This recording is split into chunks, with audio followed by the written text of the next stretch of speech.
They say women want honesty, but that's a lie. Not because women are deceitful, no, because truth itself is unbearable.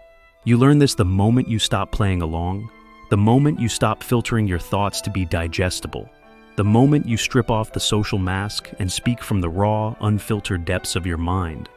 You become dangerous, not because you're violent, but because you've stopped pretending. Schopenhauer wasn't bitter. He was clear, too clear, so clear that his clarity made people recoil.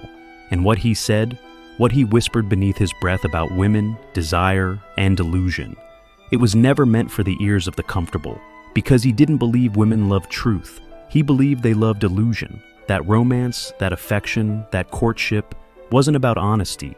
It was a dance of power, of instincts, of roles that men and women both perform, not because they're evil, but because they're unconscious. And when you wake up, when you look a woman in the eye, not with hunger or hope, but with total emotional detachment, when you no longer chase, beg, or please, you watch something terrifying happen. She pulls back. Her eyes flicker. Her gaze shifts, not because she sees a monster, but because she sees the truth. And the truth is that men like Schopenhauer are not wrong. They're just hard to digest. Because what they describe isn't evil, it's nature. And nature is not kind. You see, truth strips away the fantasy. It burns through every soft story you tell yourself to feel loved. It rips apart the comforting illusions we project onto each other. And when a man becomes brutally honest, not just with her, but with himself, when he stops needing her approval, when he stops dressing up his pain in charm, stops masking his insecurity with success, stops pretending to be the nice guy she said she wanted, he becomes untouchable, and lonely, and free. Because in Schopenhauer's world, truth is not a bridge to connection. It's a wall, a cold, sharp boundary that separates illusion from reality. And most people, especially those who live for validation, will do anything to avoid it. Women don't want truth, he said.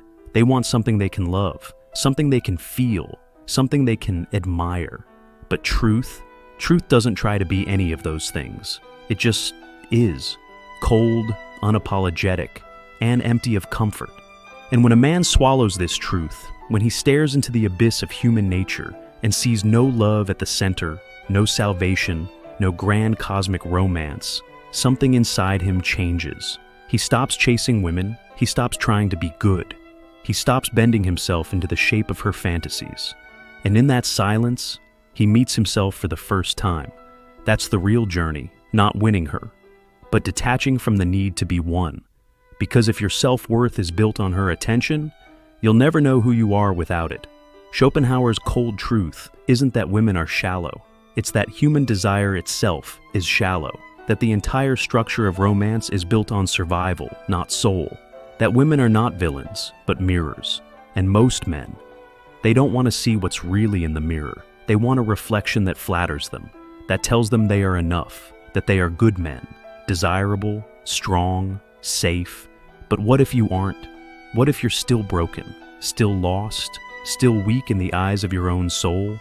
What if you're using women to fill a hole inside you that truth was meant to clean? This is where most men get it wrong. They think women are their enemies. They think rejection is betrayal. They think the pain they feel when she pulls away means something about her. But it doesn't. It means something about you. It means you're not ready for truth. You're still addicted to illusion. You still think love should save you, instead of wake you up.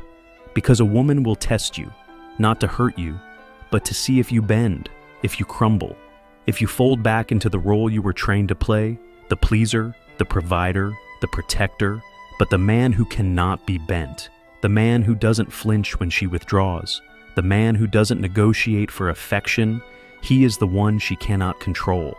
And that scares her. Not because she wants control, but because she wants safety. And control feels like safety to most people who fear abandonment.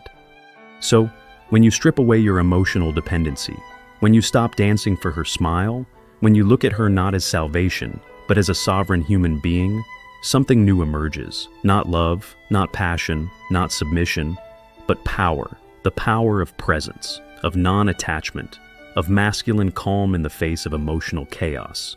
Schopenhauer called women the second sex, not to degrade them, but to strip away the illusion that they are divine, to bring them back to earth, to say, they are not angels, they are not evil, they are human.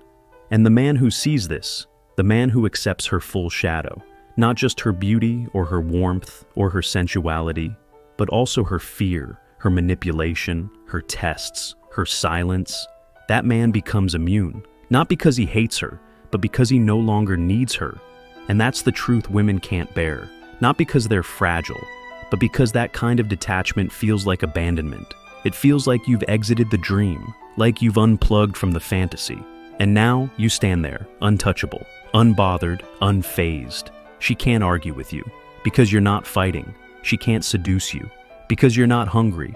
She can't guilt you, because you're not ashamed. You have become everything she wasn't expecting, a man at peace. And peace is the most terrifying thing in a world built on chaos. Because once you find peace, you stop chasing. That's the cold truth. Women don't want peace. They want resonance, emotion, tension, movement, mystery, and peace. It's too still, too deep, too quiet. But here's what Schopenhauer missed. Not all women are the same. Not all men are conscious. And not all truths are meant to divide. Some are meant to destroy, and some are meant to free. Because if you can endure the loneliness of truth, the silence that comes when you detach, the emptiness that follows your awakening, you will find something no woman can give you, a self that cannot be taken. That's the ultimate seduction. Not a six-pack, not a smooth tongue, not a high income, but a man who doesn't flinch when love walks away. A man who sits in the dark and doesn't beg for the light. A man who bleeds and does not blame. A man who watches her leave and does not follow. That's power, not domination, not control, but self-possession, wholeness. Women don't want truth, because truth doesn't flirt, it doesn't promise, it doesn't chase, it just reveals. And in that revelation, everything false dies, and everything real begins. And if you're still here, still breathing, still listening to the echo of these words in the quiet corners of your mind, then I know one thing for sure. You're not like the rest. Most people click away when the mirror gets too sharp. Most people flinch when their illusions are torn open. But not you. You didn't run. You didn't blink. You stood here, bare, face to face with the kind of truth that doesn't ask permission. And that means you're already changing. Maybe it hurts. Maybe it feels like something inside you just cracked open. Like a mask you've worn your entire life is starting to melt. But don't patch it up. Don't reach for the comfort you used to crave. Let it burn. Let the silence grow louder than the noise. Let the truth hum through your bones like a storm waiting to break. Let go of who you thought you had to be. And meet the one you were always afraid to become. Because this path, this raw, unfiltered, solitary path towards self-possession, it's not glamorous. It won't get applause. It won't get you likes or smiles or warm embraces. But it will give you something far more dangerous. Freedom. The kind of freedom no woman, no system, no voice outside of you can ever grant. The kind of freedom that comes when you stop needing to be loved for who you're not, and start building a life that doesn't collapse when love leaves. This channel exists for that kind of soul, the rare kind, the one that chooses evolution over validation, stillness over applause, truth over comfort. So, if that's you, if you're done being lied to, by the world, by others, by yourself, then subscribe. Not because I need numbers, but because you need reminders, because this path will test you. It will drag you back into the old wounds. It will tempt you to go numb again. But these words, these truths, they're not entertainment. They're tools. Tools for building the version of yourself that no longer needs to beg, to chase, to explain, or to be understood. Tools for confronting the shadow and walking through it, not around it. So, breathe. Let what you've just heard settle into your bloodstream, not as information, but as transformation. And when you're ready for more, you'll know where to find me, because this journey doesn't end, it deepens. Subscribe if you're ready to keep walking through the fire. And remember, you're not alone, but you must walk this alone. And that's where the real power begins. I'll see you on the other side.